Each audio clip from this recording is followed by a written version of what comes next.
அனைவருக்கும் அஸ்ஸலாமு அலைக்கும். வணக்கம். ஒரு முக்கியமான விடயம் தொடர்பாக உங்களோடு பகிர்ந்து கொள்ள விரும்புகிறேன்.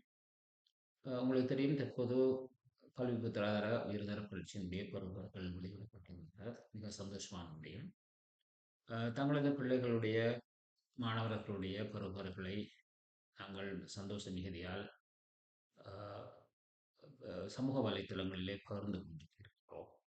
நான் இதற்கு முன்னரும் ஒரு வீடியோ பதிவிலே சொல்லியிருந்தேன். பதிவு செய்கின்ற போது தங்களது பிள்ளைகளுடைய, மாணவர்களுடைய தனிப்பட்ட விவரங்கள் அதிலே வழங்கப்படுகின்றது. உதாரணத்துக்காக சுட்டிலக்கம் மற்றும் தேசிய அடையாள அட்டை இலக்கம் என்பன அங்கு பகிரப்படுகின்றது.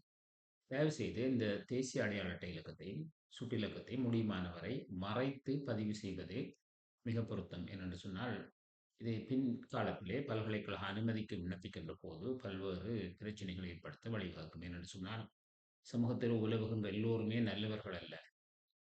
நல்லவர்கள் அதிகமாக இருந்தாலும், நல்லவர்கள் அல்லாதவர்கள் நிறைய பேர் இருக்கிறார்கள். பொறாமை பிடித்தவர்கள் இருக்கிறார்கள். எனவே, அவர்கள் உங்களது பிள்ளைகளுடைய இந்த தரவுகளை பயன்படுத்தி, தேவையில்லாத வேலைகளை பல்கலைக்கழக அனுமதியிலே குளறுபடிகளை ஏற்படுத்தக்கூடிய நடவடிக்கைகளை செய்வதற்கு காத்திருக்கின்றார்கள். எனவே, தயவு செய்து பதிவேற்றம் செய்கின்ற போது, அந்த தனிப்பட்ட தரவுகள், சுட்டிலக்கம் மற்றும் தேசிய அடையாள அட்டை இலக்கம் என்பதை மறைத்து பதிவு செய்யுமாறு உங்களுக்கு ஒரு சிறந்த ஒரு ஆலோசனையாக நான் இதை தெரிவித்துக் கொள்கின்றேன்.